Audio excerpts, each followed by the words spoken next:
하나님께서 오늘 우리에게 주시는 말씀은 창세기 24장 6절부터 9절까지의 말씀입니다. 아브라함이 그에게 이르되 내 아들을 그리로 데리고 돌아가지 아니하도록 하라.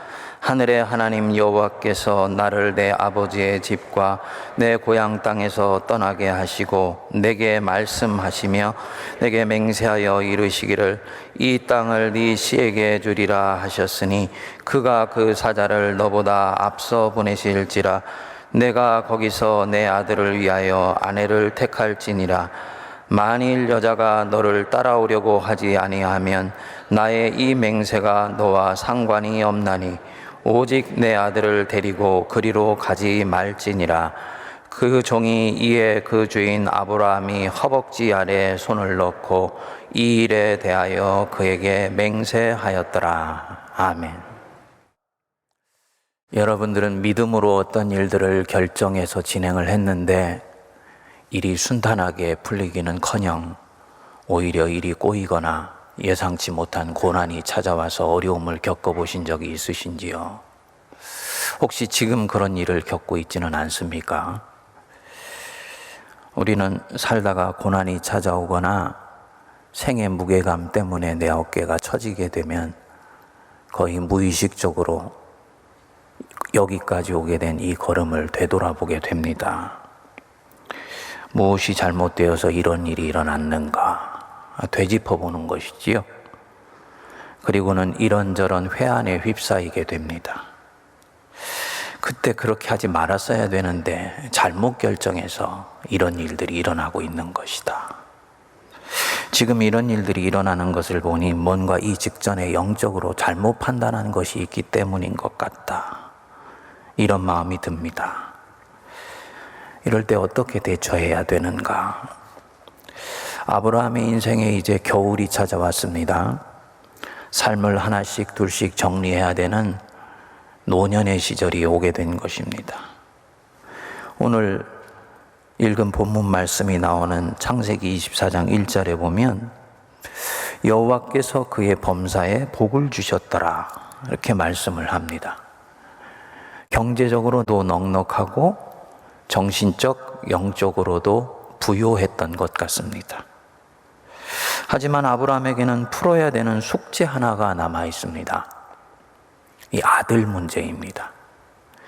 인생 늙음하게 얻게 된 이 아들, 장가 보내는 일이 남아 있는 거예요. 가나안 땅에서 유력한 자겠다. 느지막하게 얻은 아들, 그 지역에 있는 토호 세력과 사돈관계 맺어서 장가 보내면 되는 것이지요.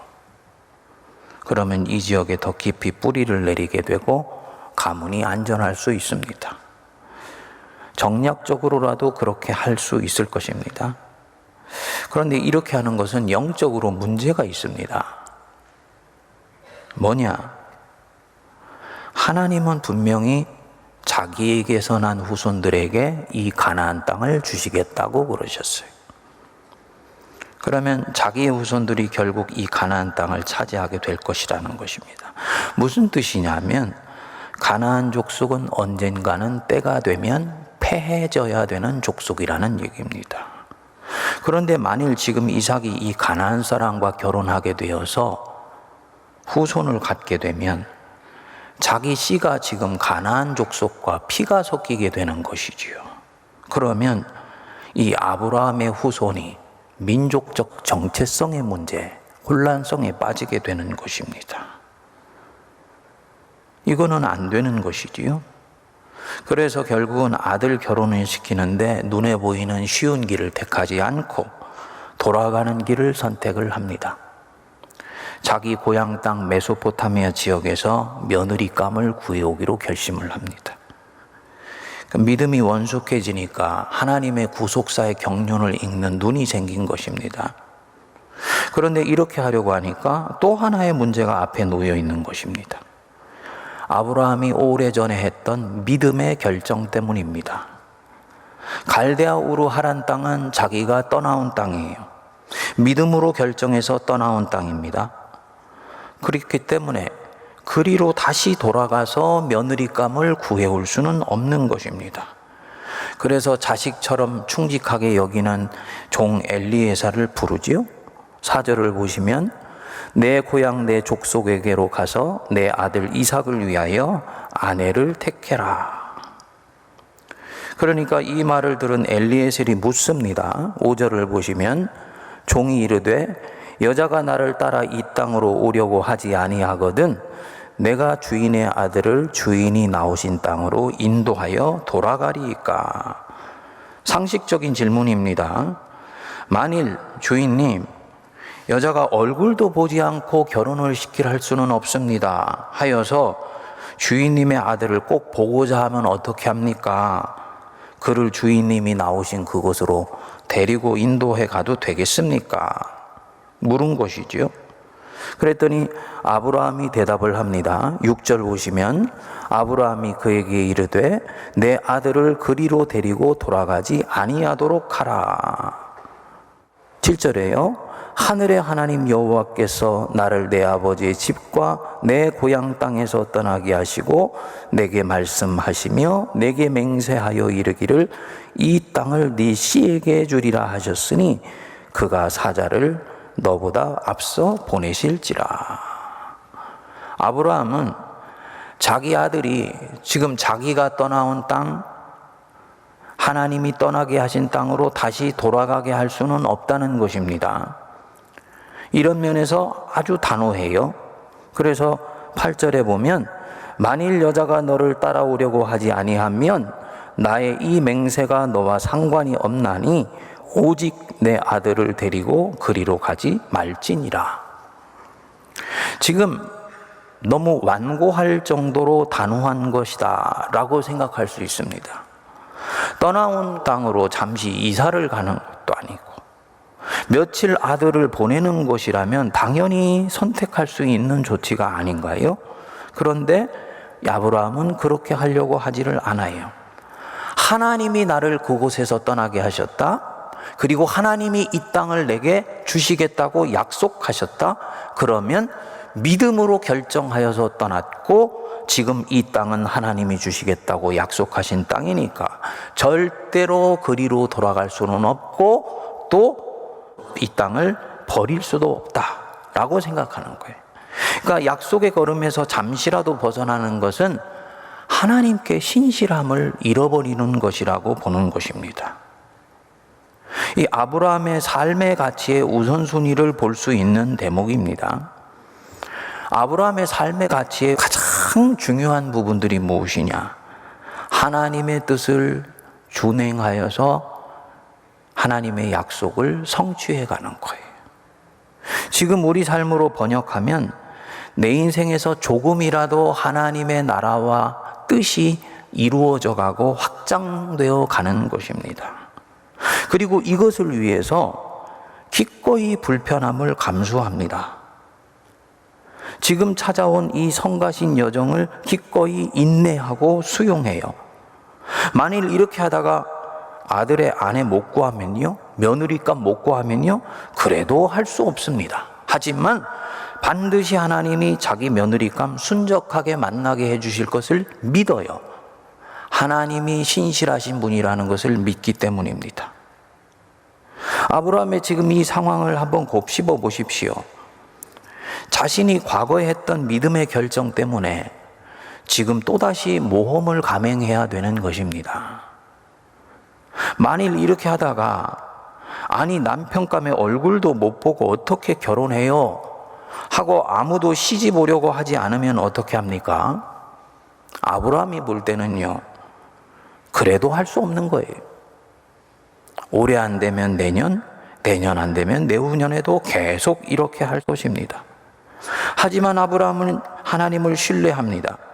하나님은 자신의 믿음의 결정이 지금까지 헛되게 하지 아니하셨듯이 반드시 지금의 이 믿음의 결정도 헛되지 않게 하셔서 엘리에셀에게 자기 며느리감을 찾게 해주실 것을 믿습니다. 그리고 이 여자의 마음을 움직이셔서 이곳으로 오게 할 것을 믿어요. 우리가 지금 살고 있는 삶의 방식과 상당히 다르다는 것을 알 수 있습니다. 아브라함은 이런 면에서 세상이 권하는 선이나 세상이 권하는 지혜를 쫓아가지 않아요. 편한 것, 쉬운 것, 눈에 보이는 좋은 것, 그거 찾지 않습니다. 하나님의 선을 찾아가고 하나님의 지혜를 구합니다. 그리고 그 선함이 잠시 내 인생으로 하여금 돌아가게 하는 것 같을지라도 모험인 것 같아도 기꺼이 그 길을 선택합니다. 여러분, 이것이 믿음의 길입니다. 과거에 아브라함이 유사한 상황에 처했었던 적이 있습니다. 하나님이 떠나라고 하셔서 고향 땅 떠나서 가나안 땅으로 들어왔죠. 하나님이 주신 약속의 땅이에요. 그런데 하필이면 들어온 그 해에 기근이 그 땅에 찾아왔지요. 우리가 영적으로 대단히 주목할 대목입니다. 지금 분명히 하나님이 뜻대로 결정해서 가나안 땅에 와 있어요. 믿음의 결정을 해서 단언한 것입니다. 그런데 하나님 뜻대로 했으면 그 뒤의 삶이 순탄하게 풀려야 되는 것 아닙니까? 아니, 순탄하게는 안 풀리더라도 이때까지 살았던 삶의 방식이 계속 유지될 수 있게는 해주셔야 되는 것 아닙니까? 그런데 하나님 뜻대로 결정한 것 때문에 이 삶이 일순간에 어려워지게 된 것입니다. 이게 신앙의 리얼리티예요. 어떤 사람은 말을 합니다. 하나님의 뜻대로 바르게 결정하면 그 뒤가 순탄하고 순적하고 마음도 평안하다. 지금 아니지요.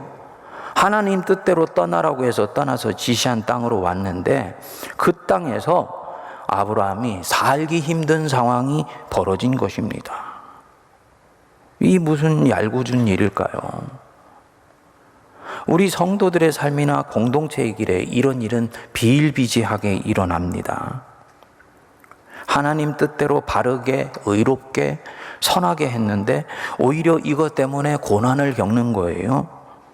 이때는 하나님께서 약속을 저버리신 것 같이 느껴지기도 하고 의도적으로 나를 고생시키시는 것 같기도 하고 인생의 커튼 뒤에 숨으셔서 그냥 나를 물끄러미 바라만 보시고 있는 것 같이 느껴지기도 합니다. 분명히 믿음의 결정을 했으니까 그 믿음 귀하게 보셔서 복을 주셔야 될 것 같은데 지금 화가 내 인생에 미치고 있는 것 같이 보이는 거죠. 속도 상하고요. 마음에 억울한 마음도 들고 낙심도 되지요. 얼마나 이 아브라함이 당혹했겠습니까? 결국은 그가 이 힘든 순간을 이기지 못하고 애굽으로 내려가게 되네요. 아마도 자기 고향 땅이 가까웠으면 고향으로 돌아갔을 것입니다.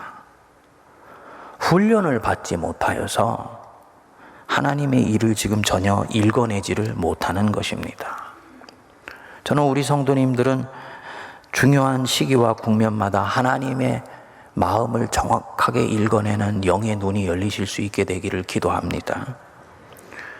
그리고 아브라함이 이 애굽에서 진짜로 살아계신 하나님을 만나요.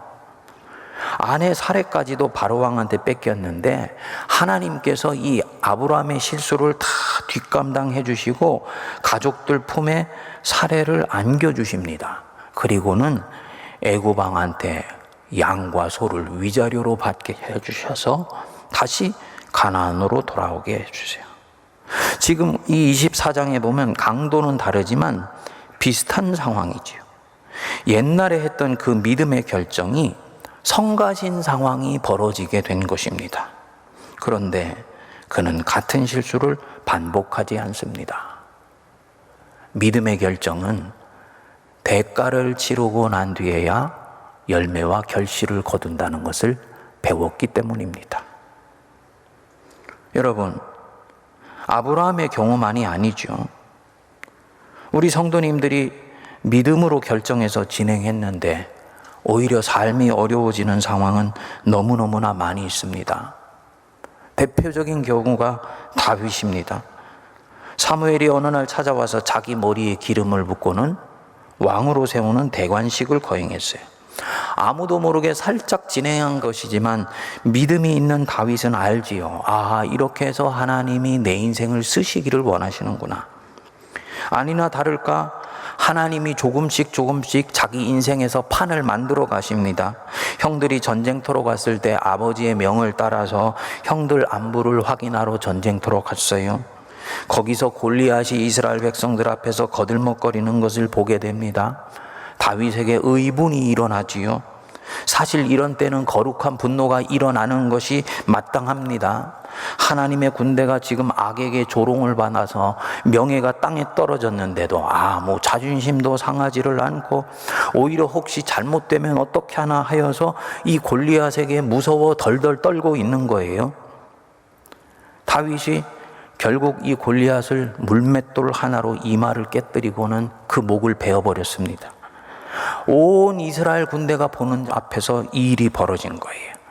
이스라엘이 일제히 함성을 지르지요. 여러분, 이스라엘의 이 정치와 이 군사의 계열에 대스타가 나타난 것입니다. 결국은 이 일로 해서 다윗이 단숨에 출세를 하여서 사울의 비서실장이 되어 궁전으로 들어갑니다.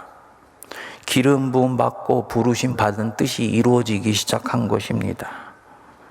아마도 다윗은 생각했을 것입니다. 하나님이 이렇게 수순을 밟아가시는구나. 그런데 그 뒤에 어떻게 됩니까? 얼마 못 가서 곧바로 광야로 쫓겨나는 거예요. 거기서 젊은 시절을 사냥개 짐승 쫓기듯이 이 사울왕에게 쫓겨다닙니다. 험악한 세월을 보내는 거예요. 잘못한 것이 하나도 없는데 왕으로 기름 부음 받은 것 때문에 이런 시절을 보냅니다.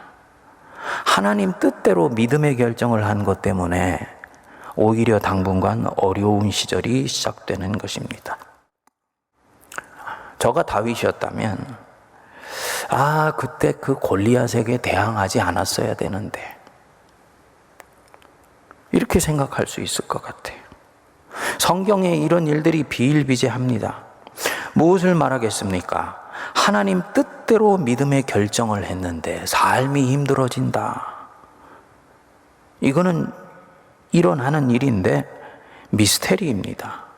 아브라함이 가나안 땅에 갔을 그때 기근이 찾아온 것 미스테리입니다. 하나님이 주도하신 일인지 마귀가 아브라함을 통해 하나님의 일이 이루어지지 못하도록 방해를 하고 있는 것인지 아니면 그냥 자연현상인데 창조주께서 진행되도록 놔두신 것인지 모르지만 이것은 미스테리입니다. 다윗처럼 선하게 행동한 것 때문에 악의 표적이 되어서 고난을 받게 되는 경우도 있어요. 이런 상황에서 혼란스러운 것이 있습니다. 하나님이 지금 이 상황에 개입하시지 않는 것처럼 보이는 거예요. 이때 이 사람은 흔들리죠. 그러다 보니까 보통 사람은 그 자리를 피해서 도망가거나 할 수만 있다면 이전에 있었던 그 자리로 돌아가려고 하는 것입니다. 아브라함도 그래서 애굽으로 피해간 것입니다. 그런데 바로 그때 피해서 도망했을 때 하나님이 나타나셔서 아브라함을 도우셨어요. 뭘 말하는 것이냐? 왜 하나님이 기근이 터진 그 상황에서 도우시지를 않고 애굽으로 피신하고 나서 나타나셔서 도우시는 것이냐? 질문이 나오지요. 왜 그때는 도우시지 않았나요? 테스트 하시는 것입니다. 테스트. 아브라함이 지금 약속의 땅 가나안으로 간 것은 능동적이고 적극적이며 자율적인 결정이 아니에요. 하나님이 가라고 하시니까 떠밀려서 왔습니다. 하지만 하나님은 어느 순간이 되면 자기 백성이 떠밀려서 하나님의 뜻을 순종하는 것이 아니고 하나님의 뜻을 헤아려서 자율적이고 자발적으로 순종하고 결정하기를 원하세요. 어린아이 믿음이 아니고 적어도 청소년의 믿음 정도는 갖기를 원하세요. 이때는요, 이때까지 붙잡고 있었던 자기 백성의 손을 스르르 놓습니다. 그럼 그 손이 놓여진 나는 하나님이 나를 떠나신 것 같이 느끼고 버리신 것 같이 느끼는 거예요. 그러다 보니까 그 힘든 상황을 이기지 못하고 원래 있던 곳으로 돌아가려고 하는 것입니다.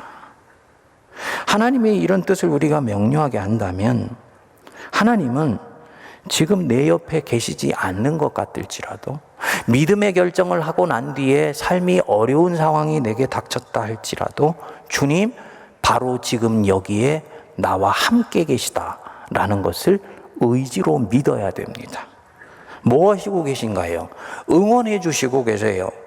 원래대로 도망갈까 봐 부모가 자식에 대해서 염려하는 마음으로 마음 조이면서 지켜보시고 계세요.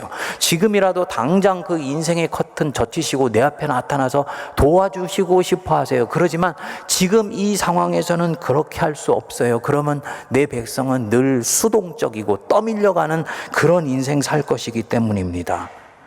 광야 학교에서 손을 놓으시고 훈련하시고 계신 것입니다. 그리고 정말 내 자녀가 계곡에서 낭떠러지로 떨어질 것 같으면 그때는 나타나서 도와주십니다. 내가 생각하는 시원한 방식으로 해결해 주지는 않지만 사망의 음침한 골짜기를 다닐지라도 해를 당하지 않도록 지팡이와 막대기로 안위해 주시는 것입니다. 근데 우리는 이것도 모르고 그 예기치 못한 상황에 떨어지니까 허둥지둥 되면서 자기가 했던 이전의 행동을 삼켜버려요.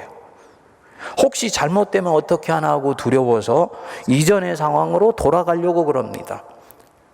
애굽을 나와서 광야로 갔던 이스라엘 백성들이 딱 그랬지요. 이 광야에 나오니까 바람과 먼지밖에 없고 먹을 것이라고는 이 몸이 건조한 빵밖에 없어. 애굽에는 마늘과 고기가 있었는데 우리 그리로 다시 돌아가자. 이 인간 안에 있는 죄의 습성입니다. 죄가 가지고 있는 아주 못된 습성 중에 복원성이 있습니다.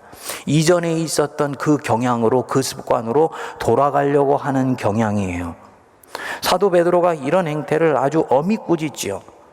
참된 속담에 이르기를 개가 토하였던 것에 돌아가고 돼지가 씻었다가 더러운 구덩이에 도로 누웠다 하는 말이 그들에게 응하였느니라. 여러분, 믿음의 결정을 하고 난 뒤에 오히려 힘들어졌지요? 그런 때 하나님이 지금 가만히 계신 것 같지요? 이런 때 어떻게 해야 됩니까? 오히려 더욱 담대해야 됩니다. 너희 담대함을 버리지 말라. 이것이 큰 상을 얻게 하느니라. 믿음의 결정을 하면요, 하나님은 그 결정에 대해서 반드시 내 인생에 상을 주세요.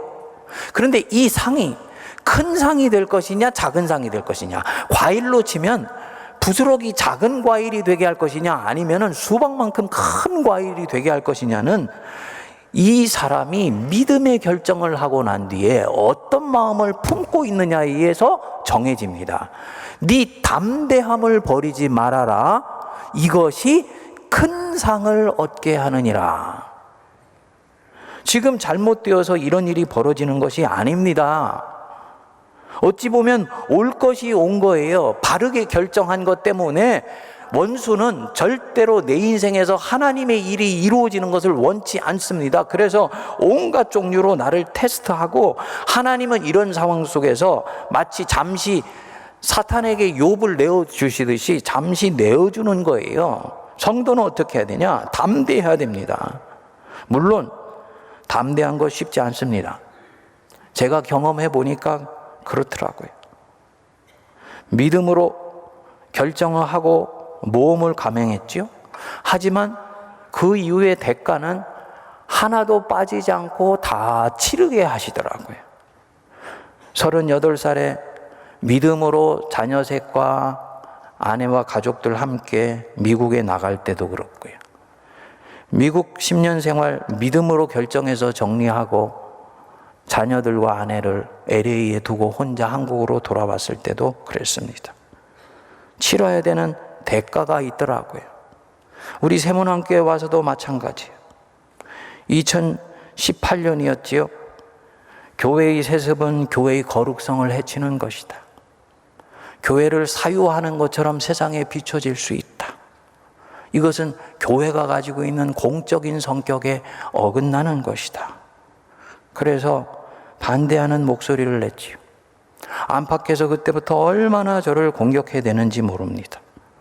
더 속상한 것은요, 이번 가을 총회에서는 총회 헌법 28조 6항 세습 방지 조장을 폐지하려고 하는 움직임까지 일어나고 있습니다.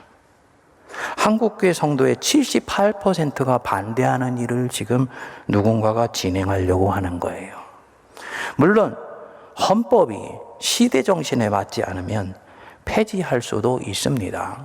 하지만 이 조항은 한국교회 선교의 문을 열을 수도 있고 닫아버릴 수도 있는 굉장히 중요한 조항입니다. 그렇기 때문에 교회 성도들의 중론을 모아서 이를 결정해야 돼요. 이것이 바로 대의제 정치에 충실하는 당회, 노회, 총회의 마땅한 법입니다. 그런데 이런 것 옳지 않다고 목소리를 내면 공격이 들어오지요. 제가 오늘 이 얘기하고 나서 얼마나 또 누군가가 공격을 하게 될지도 모르지요. 하지만 저는 확신합니다. 세문안교회 목사가 이런 얘기 안 하면 한국교회 누가 합니까?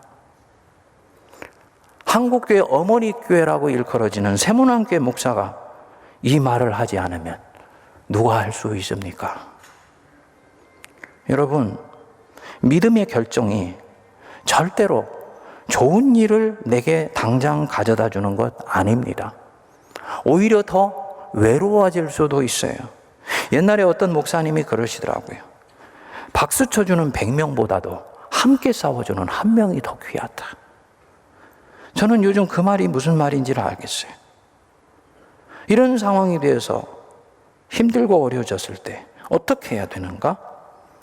이런 때일수록 하나님만 바라보시기 바랍니다. 세문안교회 성도님들, 하나님만 바라보세요. 이런저런 얘기들에 절대로 요동하면 안 됩니다. 그리고 담대해야 됩니다. 왜냐? 하나님이 시간이 지나서 약속하신 것은 반드시 이루시기 때문이에요. 그래서 히브리서 10장 36절은 말씀하지요. 너희에게 인내가 필요하면 너희가 하나님의 뜻을 행한 후에 약속한 것을 받기 위함이다. 둘째로 그가 믿음으로 결정하였듯 지금도 믿음으로 나아가야 됩니다. 오직 믿음이에요. 히브리서 10장 38절은 말씀합니다. 나의 의인은 믿음으로 말미암아 살리라. 또한 뒤로 물러가면 내 마음이 그를 기뻐하지 아니하리라.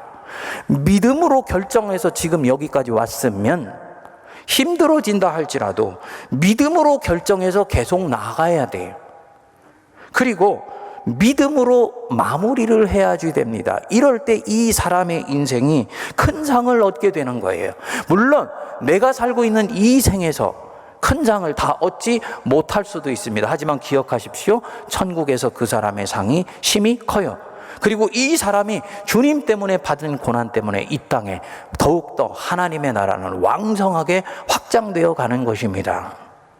만일에 인생의 이치가 이렇다면 내가 조금 고생하는 것, 우리가 조금 고생하는 것 괜찮은 것입니다.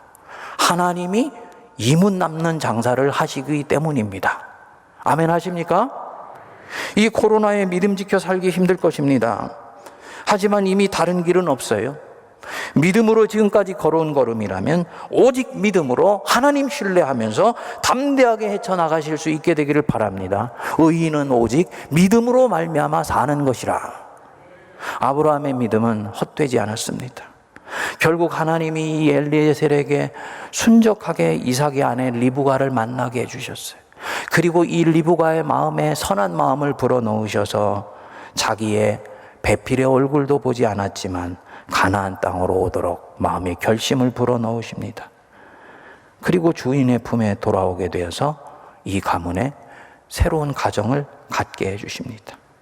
하나님이 당신을 신뢰한 것, 아브라함이 당신을 신뢰한 것, 이거 기억하셔서 선을 베푸신 거예요. 다윗도 광야의 훈련이 끝나는 때가 있었습니다. 그리고 그가 돌아올 때는 진짜 이스라엘의 왕이 되어서 돌아오게 하시는 것입니다. 우리 인생에도 이 순간은 반드시 온다고 저는 믿습니다. 비록 지금 힘들고 고단하고 피곤하여도 하나님을 바라보며 담대하실 수 있기를 바랍니다. 너희의 담대함을 버리지 말라. 이것이 큰 상을 얻게 하느니라. 우리는 뒤로 물러나 멸망할 자가 아니요, 우리는 뒤로 물러나 침륜에 빠질 자가 아니요, 우리는 뒤로 물러나 슬럼프에 빠질 자들이 아니요, 오직 영혼을 구원함에 이르는 믿음을 가진 자니라.